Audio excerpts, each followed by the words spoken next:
Hello everyone and welcome back. This weekend I built a manor and a family used to live here. But currently we only have Josephine Marley living here alone. Previously she had her mom and her dad and her little sister. They were both raised by their loving parents.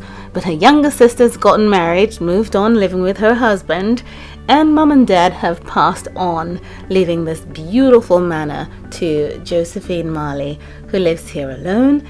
And I'll tell you a little bit of a story as to why she's still here and not yet married. Now, I built this, obviously, as you can see, on a French chateau plot. I love this plot very much, and I'm hoping we get some more unique plots in the game, because we've completed a few events and we keep getting builds on regular plots. You know, I want something really fancy looking like this sort of style.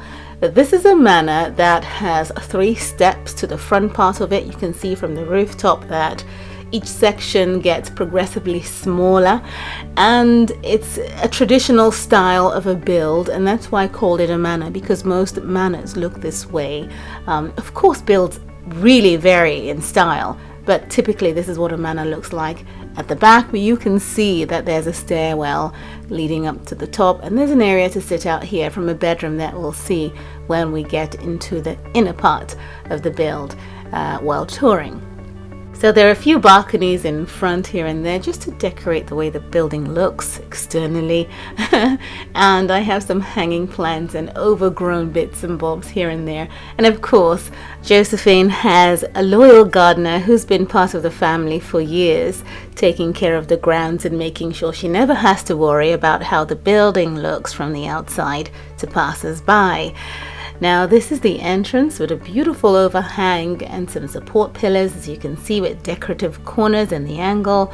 And once you come into the front door, which is a double door, you have a massive entrance here with a piano right in the center as you walk through. I wanted to steer away from using the grand chateau staircase and do something different, and you'll see how this build turns out differently as you get to the next floor. And then on the right hand side, as you walk in, you have the living room space tucked away, and I've used these chairs, which are love seats, but I like the way they look, so I've placed them in here. And if you choose to recreate this, then you can go ahead and place different seats, but I just love these chairs. Manors traditionally and typically have fireplaces, so I've gone ahead and put a fireplace in here and in the dining room area too. And there are no windows on that side of the wall because we've got these 3 windows clustered behind the TV here, and I think that's adequate enough for lighting in the space. Once you cut across the massive hallway, you come into the dining room through this door here. Now, I'm always going on about the Wedding Bells update that has come back into the game a good few times. We got these lovely tables that are formally set, and it looks like you're ready to have a lovely, beautiful dinner. And that's why I use these tables a lot. They come in different sizes. We also have in this house a service window.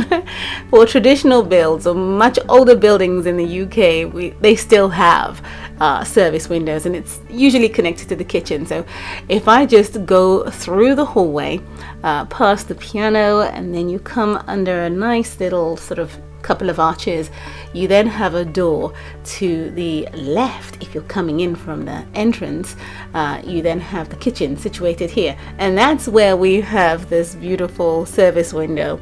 My mother-in-law's house does have a service window, and it's fun to have meals, you know, put through.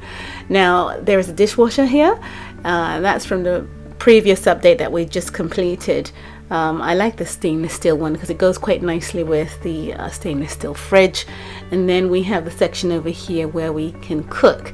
Now, I would like to say this whole unit here is the cooker, and that's why I made it that way and placed it against the wall there.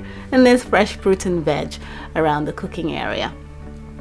So this is basically what I have on the downstairs part. There's a way out to the back garden here, and then we have the guest restroom downstairs. That's also a bathroom, and it's formal. You know, you find in these older homes that the spaces are big and it's quite sizable, and it's got everything inside of it. And these days we tend to conserve on space. You know, we've even got tiny homes, and we pride ourselves on that. But back then, builders and architects were really generous with space. We're going to go upstairs now, and one thing I'm hoping for in the game is that we are given staircases, these type of staircases, but with plain colors. You know, we've got the one that's wooden, the rickety staircase, but this one here has black steps.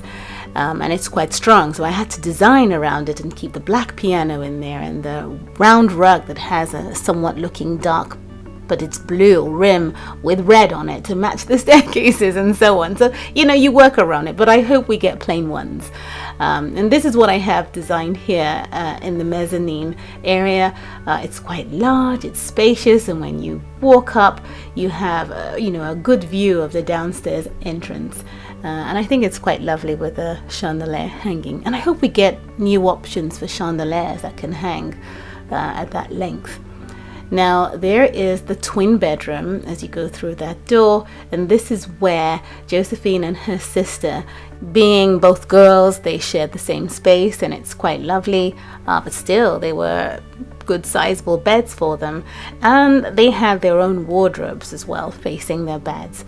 Most homes traditionally back then were set up this way, especially when you had same-sex children.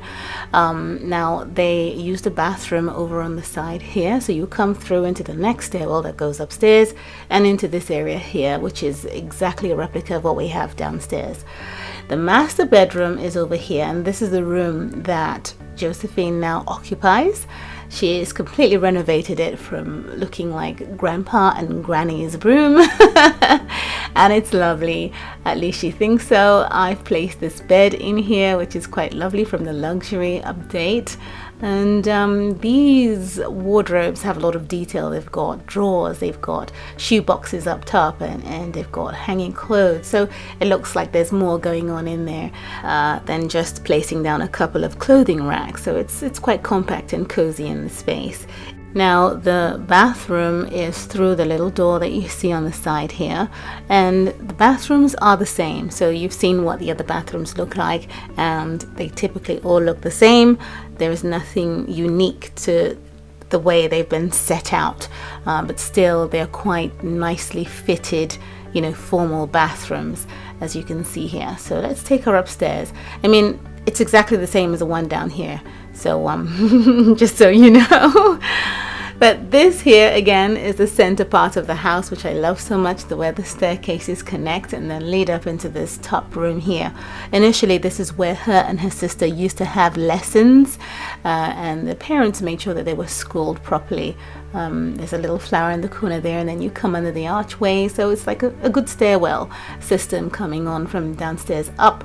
And in here we have a room where her grandmother used to stay whenever she visited, and there is a closet space in the corner, and it's usable. It's not glitched or anything. You can just walk in and make use of whatever it is you wanted to make use of in that space. Perhaps I should have put a mirror there, because she's now looking at herself in the wall. But this is the bedroom, and I think the colors coordinate nicely. And then we have the door that leads out to this area here, where I've set something up that looks like somewhere you can sit down and probably feed the birds, or just daydream into thin air or something. But you can walk your way all around to the front part of this manor if you wanted to from that door, and then you can do the same on the other side, and we'll see that shortly. There is a bay window here, which I love so much.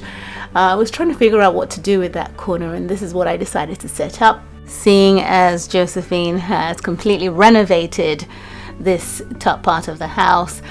She would entertain possible suitors up here. They would party away, she would have fun with them, but she would never commit to marriage with them. None of them have been able to lock her down. There is a bathroom on the side here for the room upstairs, of course. There is a washing machine in here, which is useful in the corner. And there is a bar section where she would have fine wines with her guests, and a door that opens up to the outside, which I think is quite nice because I didn't want to use the Villa Brown double bifold doors. They would clash with the color of the build completely. So this worked for me. And of course you can work your way around the balcony to the front on this side.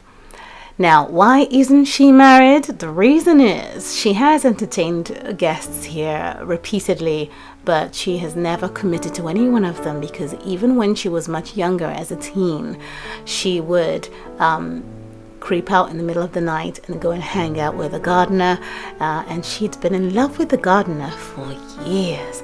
But her parents would hear nothing of it, and her relatives too. So she's decided to remain in this house. She is in a relationship with the gardener, and you know, even though her parents have passed on, she still feels that there is a stigma being well off in being married to a gardener. So they've decided to live here together. He has that appearance of being the one who takes care of the grounds, but he also takes care of her heart. Thank you so much for watching, and I will see you again soon. Take care. Bye.